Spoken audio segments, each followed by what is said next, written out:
అందరికీ నమస్తే అండి. నేను మీ కళ్యాణి. ఎలా ఉండారు? నేనైతే చాలా బాగున్నాను. మీరు కూడా బాగుండాలని మనస్ఫూర్తిగా కోరుకుంటున్నాను. ఈ వ్లాగ్ వచ్చేసి సాటర్డే షూట్ చేశాను. ఫ్రైడే బుడ్డకారాలు అలాగే నువ్వుల లడ్డు చేశాను కదా, ఆ మరుసటి రోజే సాటర్డే వీడియో షూట్ చేశాను. ఇది ఎర్లీ మార్నింగ్ అండి, 6 o'clock అయింది. చూడండి, చుట్టూ పొగమంచులాగా ఉంది. భలే చలి పెడుతుందండి. చలి భయంకరంగా ఉంది. ఇంకా చలికాలం వస్తే ఎలా ఉంటుంది ఈ ఏరియాలో తెలియడం లేదు. మీకు చూస్తుంటే కనిపిస్తుంది కదా. అప్పటికి టైం ఎంత ఎగ్జాక్ట్గా ఒక 6:30 ఉంటుంది అంతే. ఇంకా నేను పైకి వెళ్ళి షూట్ చేద్దాము అని షూట్ చేస్తూ ఉంటే పావురాలు చూసారు కదా, డ్రమ్ముల పైన ఎలా కూర్చో ఉన్నాయో. డైలీ అక్కడ కూర్చో ఉంటాయండి. అంతా గలీజ్ చేసి పెట్టండి. మొన్న ట్యాంక్ ఎక్కి చూస్తే అది మొత్తం ఇంకా కడిగేదానికి వీలవ్వదు. పైకెక్కి వర్షాలు పడుతూనే ఉంటాయి కదా, ఇంక అప్పుడు క్లీన్ అవ్వాల్సిందే. ఇంకా అంతా షూట్ చేసుకొని వచ్చాను. అంతా పాలకూర, తోటకూర, అలాగే కొత్తిమీర, పుదీనా, చిక్కుడుకాయ చెట్లు అన్నీ వేసున్నారు. ఎర్లీ మార్నింగ్ వెదర్ చాలా బాగుంది కదా. అలా కొద్దిసేపు ఉండి వేడి నీళ్ళు తాగేసి వచ్చాను. ఇక్కడ నేను చిక్కుడుకాయ వంకాయ కూర చేశాను. చాలా బాగుంటుంది. ఎప్పుడు ట్రై చేయకంటే ఒకసారి ట్రై చేయండి. ఈ వ్లాగ్లో కొన్ని విషయాలు మీతో షేర్ చేసుకుంటాను. బెంగళూరులో మేము పడిన కష్టాలు, బెంగళూరులో మేము ఎలాంటి కష్టాలు పడినామో మీకు ఈ వీడియోలో చెప్పేస్తాను. ఫస్ట్ ఈ చిక్కుడుకాయ వంకాయ కర్రీకి కావాల్సిన ఇంగ్రీడియంట్స్ చెప్పేస్తాను. తర్వాత టాపిక్లోకి అయితే వెళ్ళిపోదాం. ఎందుకంటే వ్లాగ్ ఇంకా చాలా ఉంది. 17 minutes ఉంది, దగ్గర దగ్గర 18 minutes వరకు ఉంది. ఇంకా ఫస్ట్ అంటే మళ్ళీ ఈ కర్రీ ఎలా చేశారు సిస్టర్, ఒకసారి మళ్ళీ చూపించండి అంటారు.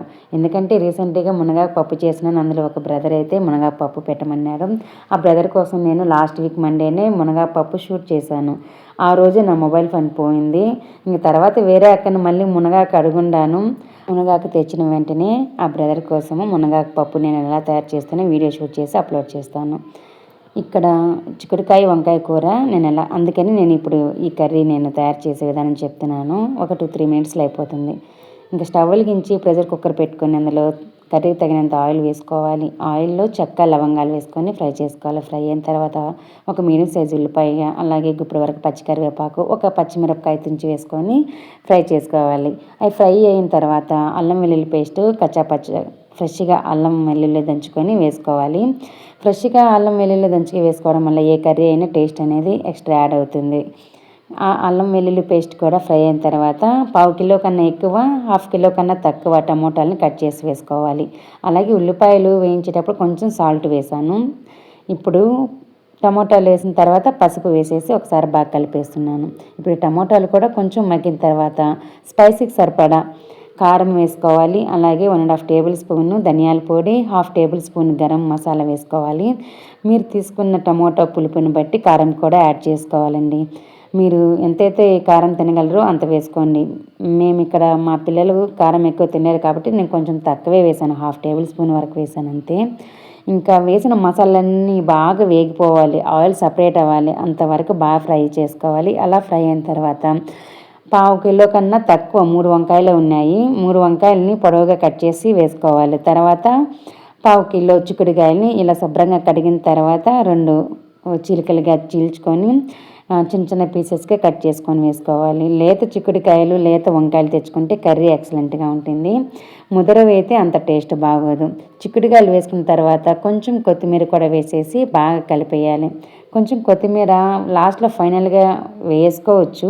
ఫైనల్గా వేయడం కన్నా కూడా కొంచెం ముందు ఈ విధంగా ఉడికేటప్పుడు వేసామంటే కర్రీ ఫ్లేవర్ కానీ టేస్ట్ కానీ బాగుంటుంది. ఎప్పుడైనా ట్రై చేయకంటే ట్రై చేయండి. లాస్ట్లో కూడా మళ్ళీ వేసుకోవచ్చు కావాలంటే. ఇప్పుడు వేసిన చిక్కుడుకాయలు, వంకాయలు, కొత్తిమీర అన్నీ బాగా కలిపేస్తున్నాను. ఇవి బాగా కలిసిపోవాలి. బాగా కలిసిపోయిన తర్వాత ఇవి కూడా కొద్దిసేపు మగ్గించాలి. కొద్దిసేపు ఈ మసాలాల్లో మగ్గితేనే చిక్కుడుకాయలు, వంకాయలు బాగా టేస్టీగా ఉంటాయి తినేటప్పుడు. అలా మగ్గిపోయిన తర్వాత కావాల్సిన నీళ్ళు వేసుకోవాలి.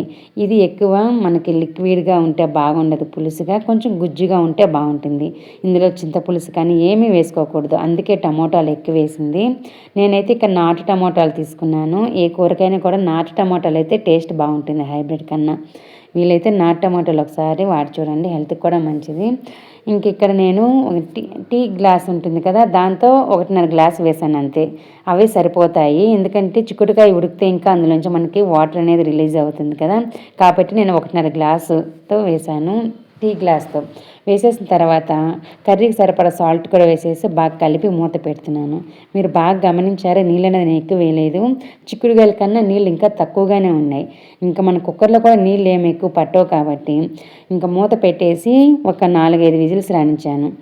అంటే మీడియం ఫ్లేమ్లో 4-5 రాణించాను. లో ఫ్లేమ్లో అయితే మరీ ఎక్కువ ఉడికిపోతాయి చిక్కుడుగాయలు. మీడియం ఫ్లేమ్లో 4-5 రాణించామంటే పర్ఫెక్ట్గా ఉడికిపోయి ఉంటాయి. కరెక్ట్గా మనకు మెత్తగా ఏం ఉడికిపోయి ఉండవు. మనకు ఎంత అవసరమో అంత కరెక్ట్గా ఉడుకుంటాయి. మీరు మీ ఇంట్లో డైలీ చేస్తారు కదా, దాన్ని బట్టి మీరు ప్రాసెస్ అనేది కంటిన్యూ చేయండి. ఇంకా కుక్కర్ ప్రెజర్ అంతా పోయిన తర్వాత మూత తీసి చూపిస్తున్నాను. కర్రీ అనేది ఈ విధంగా ఉంది. ఇంకా ఫైనల్గా కొంచెం కొత్తిమీర వేసేసి బాగా కలిపేశాను. ఆ రోజు మా పిల్లలు కడుపు నిండా తిన్నారు. ఇదే కర్రీ చపాతీకి, పూరీకి, అలాగే రైస్కి సూపర్గా ఉంటుందండి. ఎందుకంటే బాగా గుజ్జుగా చేసాం కదా, టేస్ట్ కూడా బాగుంటుంది. చాలా సింపుల్గా కూడా తయారు చేసుకోవచ్చు. ఎక్కువ మసాలాలు కూడా లేదు కదా, డైజెషన్ కూడా బాగా అవుతుంది. కొంతమందికి మసాలాలు ఎక్కువ వేస్తే డైజెషన్ అవ్వదు. అలాంటి వాళ్ళు ఈ విధంగా సింపుల్గా తయారు చేసుకోండి, టేస్ట్ కూడా బాగుంటుంది. ఇంకా నేను బెంగళూరులో మేము ఎలాంటి కష్టాలు పడినామో షేర్ చేసుకుంటానన్నా కదా, ఇక్కడ నుంచి వ్లాగ్ కంటిన్యూ అవుతూ ఉంటుంది. బ్యాక్గ్రౌండ్లో నేను మా కష్టాలు ఏంటో చెప్తాను, ప్లీజ్ వాచ్ చేయండి. అలాగే వీడియో పూర్తిగా చూస్తున్నారు కానీ లైక్ చేయడం లేదు. Please like and subscribe. Me support నాకు కావాలి. ఎందుకంటే ఇంట్లోనే నేను ఫ్యామిలీని చూసుకుంటూ యూట్యూబ్ ఛానల్ అనేది రన్ చేస్తున్నాను. మీరు సపోర్ట్ ఇవ్వడం వల్ల నేను అంతో కొంత మనీ అనేది ఎర్న్ చేసుకుంటాను. మీరు నాకు చేసే హెల్ప్ ఒక చిన్న లైక్ మాత్రమే. ఇంకా టాపిక్లోకి అయితే వెళ్ళిపోదాం. బెంగళూరు అనగానే నెక్స్ట్ లెవెల్లో ఊహించుకుంటారు. జీతాలు ఎక్కువ, బాగా లగ్జరీ లైఫ్ ఉంటుంది అనేసి. కానీ మా జీవితంలో అలాంటివి ఏం లేవు. మేము చాలా కష్టపడ్డాం. మా ఆయన ఇంకా ఎక్కువ కష్టపడ్డాడు. మా ఆయన శాలరీ అప్పుడు వచ్చేసి 22,000. 10 years బ్యాక్ నేను చెప్తున్నది. నా పెళ్ళైన ఆఫ్టర్ 6 months నేను బెంగళూరుకి వచ్చాను. అక్కడ నేను వచ్చేటప్పటికి మా ఆయన 1 BHK ఒక హౌస్ అయితే తీసుకున్నాడు. అప్పట్లో అది రెంట్ వచ్చేసి 4,000. చిన్న చిన్న రూములు ఉంటాయి. మేము ఉండేది ఇద్దరమే కాబట్టి మాకు సరిపోయేది. ఒకవేళ ఇంకా ఎవరైనా వస్తే ఎక్స్ట్రా కొంచెం ప్లేస్ సరిపోదు, కానీ మా వరకైతే సరిపోయేది. ఆ 22,000లోనే రెంట్ కట్టాలి. ఇంక ఇంటికి పేరెంట్స్కి పంపించాలి, మా అత్తకి మా మామకి. ఇంకా మేము తినేదానికి కావాలి. అప్పుడు ఆయనకి 2 wheelers లేదు కాబట్టి ఇంటి దగ్గర నుంచి బస్ స్టాండ్ వరకు నడుచుకొని వెళ్ళి బస్ ఎక్కి వెళ్ళి వచ్చేవాడు. ఇంటి దగ్గర నుంచి బస్ స్టాండ్కి ఎంత దూరం ఉంటుందంటే ఒక 2 kilometers ఉంటుంది. ఈజీగా ఎగ్జాక్ట్గా ఉంటుంది. చాలా దూరం. నాకు తెలిసి నేను 2 kilometers అంటున్నాను, ఇంకా ఎక్కువే కూడా ఉండొచ్చు. ఎందుకంటే అప్పుడు 2 wheelers కొనేంత డబ్బులు కూడా మా ఆయన దగ్గర ఉండేది కాదు. పాపం చాలా కష్టపడి నడుచుకొని వెళ్ళి ఆఫీస్కి వెళ్ళి వచ్చేవాడు. ఇంకా మిగిలింది 13,000.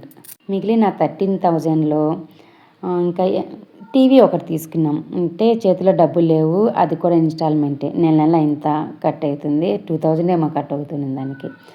ఇంకా సరుకులు తెచ్చుకోవాలి, కూరగాయలు తెచ్చుకోవాలి. ఇంకా మా ఆయనకి బస్ ఛార్జీలు కూడా పెట్టుకోవాలి. మొబైల్ రీఛార్జ్ చేసుకోవాలి. అప్పుడు నాకు టచ్ ఫోన్ లేదు, నోకియా ఉన్నింది చిన్నది, దాన్నే వాడుతూ ఉన్నాను. మళ్ళీ పైగా డిష్ బిల్లు అది సపరేట్.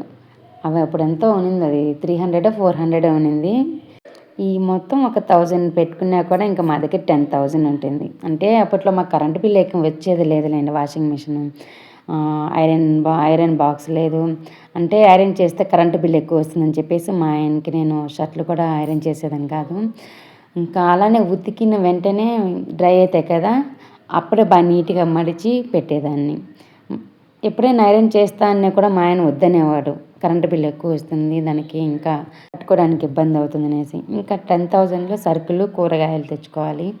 అందుకే నేను అప్పుడప్పుడు చెప్తూ ఉంటాను, ఒకప్పుడు ఫ్రూట్స్ కొనేదానికి కూడా మా దగ్గర ఉండేది కాదనేసి. రోజుకు సరిపడా తెచ్చుకునే వాళ్ళం కూరగాయలు. ఎక్కువ కర్రీ చేసేదాన్ని కాదు, ఎక్కువ అసలు ఫ్రైయే చేయను. ఒక పచ్చడి చేశారంటే ఇంక 3 పూట్ల అదే, లేదా ఒక పప్పు చేశారంటే ఇంక అంతే 3 పూట్ల అదే. ఎక్కువ ఫ్రై చేసేదాన్ని కూడా కాదు.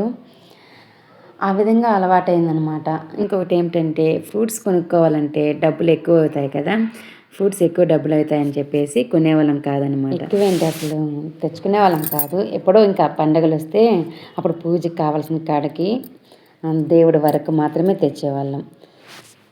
ఒక నోట్బుక్ పెట్టుకున్నాను, ఎక్కడ ఖర్చు అవుతుంది, 10,000లో ఎలా సర్దాలి, అవసరమైన కాడికే ఖర్చు పెట్టాలి, ఎక్కువ ఖర్చు పెట్టకూడదు. ఎలాగోలైనా సర్దాలి. మళ్ళీ నెక్స్ట్ మంత్ శాలరీ వచ్చేసరికి ఇదే సరిపెట్టాలి. ఎవరిని ఒక రూపాయి అప్పు అడగకూడదు.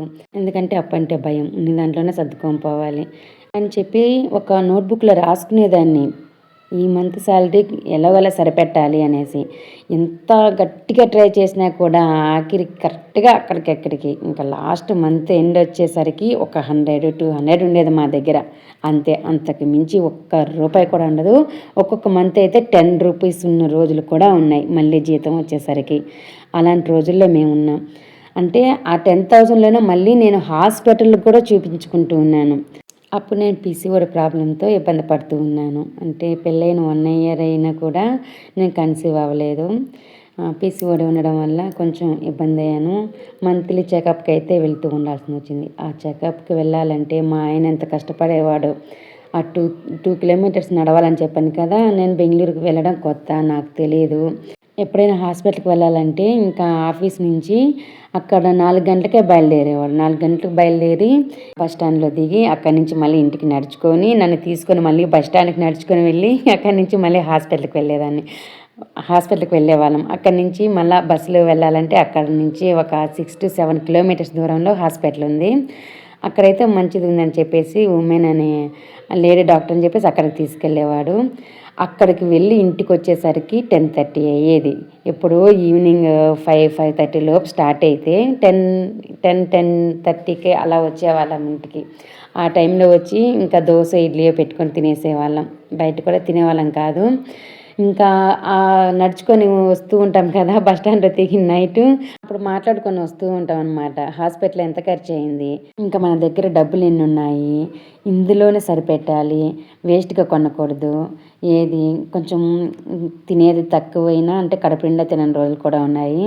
కొంచెం తిండి తగ్గించుకున్నాం కూడా.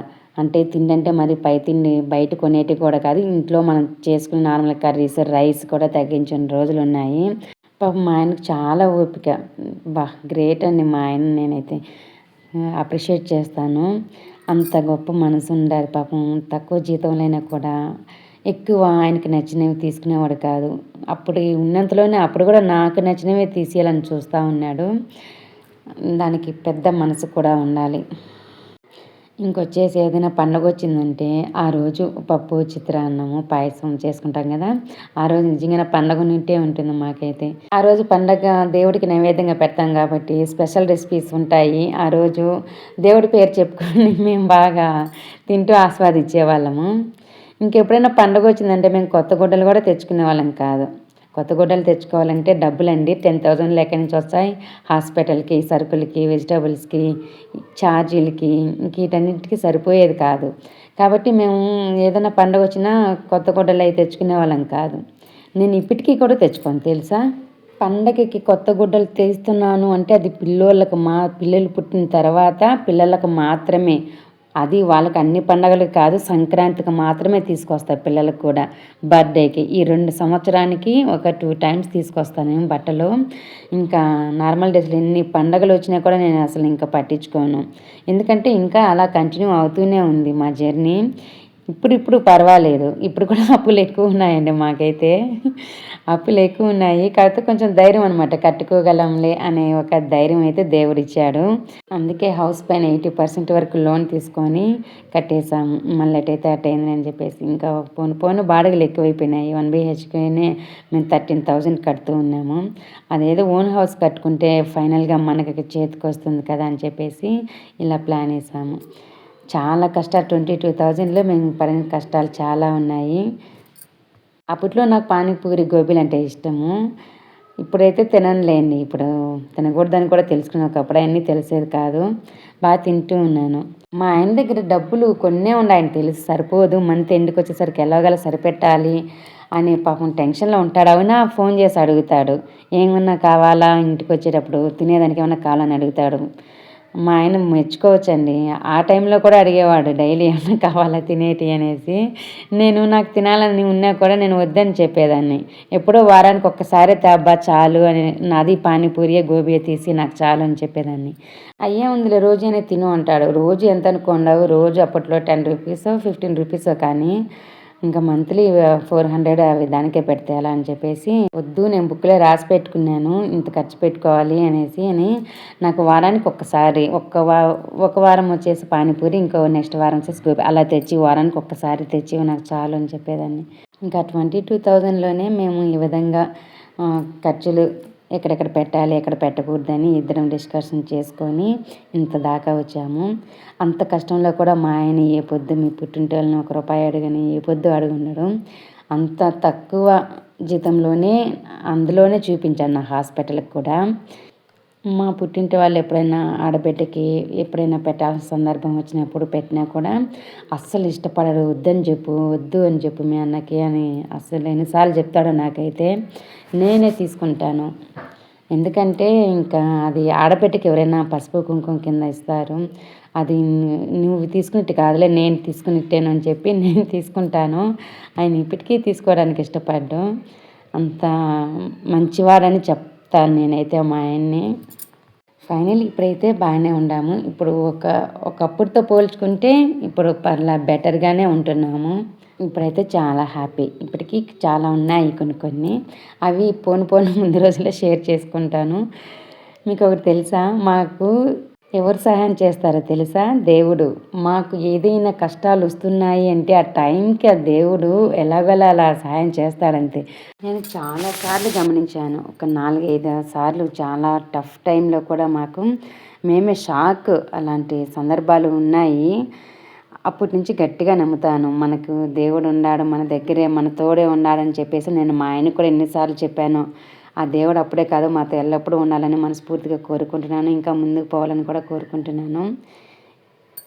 బెంగళూరులో చాలా కష్టాలు పడినామండి. చాలని జీతము, సరిపోని తిండి తిని ఆ రోజులు తెచ్చుకుంటే నాకు చాలా బాధేస్తుంది. ఇప్పుడు చెప్తూనే కూడా చాలా కంట్రోల్ చేసుకొని నేను మాట్లాడాను. చెప్తూ ఉంటే చాలా బాధగా ఉంది. అప్పుడు మేము గడిపిన లైఫ్ అస్సలు మర్చిపోలేము. అది గుర్తు తెచ్చుకుంటూనే ఉంటాము. ఇంకా స్ట్రాంగ్గా కూడా తయారవుతాం. 22,000 దగ్గర స్టార్ట్ అయిన మా జీవితము ఇక్కడ ఓన్ హౌస్ కట్టుకునేంత వరకు వచ్చాము. ఒకవేళ అది లోన్ అయినా అది వేరే విషయము. అది కట్టుకోగలము అన్న తర్వాతనే మేము ఇందులోకి దిగాము. నేను చెప్పేది ఫైనల్గా ఒకటే చెప్తాను. భార్యాభర్తల మధ్య అండర్స్టాండింగ్ ఉంటే అది ఏదైనా సాధిస్తారండి. ఒకరినొకరిని సపోర్ట్ చేసుకోవాలి, అర్థం చేసుకోవాలి. ఆ భార్యకి ఏందిలే చెప్పేదని భర్త అనుకోకూడదు. భర్త దగ్గర ఎక్కువ ఖర్చు పెట్టించకూడదు. భర్త స్తోమత ఎంత జీతం తెస్తున్నాడో దాన్ని బట్టి ఇంట్లో ఆడవాళ్ళం కూడా మనం కూడా నడుచుకుంటే ఆ ఫ్యామిలీ లైఫ్ అనేది చాలా బాగుంటుంది పోను ముందు రోజుల్లో. దానికి ఎగ్జాంపుల్ నేనే. అప్పట్లో మేమేమి ఉన్నంతలో తినేసి అప్పులు చేసి ఇలా చేసుకోలేదు. ఉన్నంతలోనే సర్దుకున్నాము. అలా సర్దుకోవడం వల్లే ఇప్పుడు ఈ స్టేజ్లో అయితే ఉండగలిగాము. ఇలా చెప్పుకుంటూ పోతే ఇంకా చాలానే ఉన్నాయి. ఈ వ్లాగ్ వచ్చేసి ఇంకా పైన ఫ్లోర్ మొత్తం క్లీన్ చేశాను. మామూలుగా నేను వారానికి ఒక్కసారి క్లీన్ చేస్తాను. కానీ నాకు లాస్ట్ 2 వీక్స్ నుంచి అసలు కుదరలేదు. ఫస్ట్ వీక్లో ఏమో నేను సినిమాకి వెళ్ళాను. తర్వాత ఇంట్లో ఎక్కువ పని ఉండడం వల్ల క్లీన్ చేయలేకపోయాను. అందుకే మొన్న సాటర్డే క్లీన్ చేశాను. అదంతా పైన నుంచి కింది దాకా క్లీన్ చేసి వచ్చేసరికి నా పని అయిపోయింది. ఓకే ఫ్రెండ్స్, ఈ వ్లాగ్ ఇంతటితో ముగిచ్చేస్తున్నాను. ఎలా ఉంది వ్లాగ్ కామెంట్ చేయండి.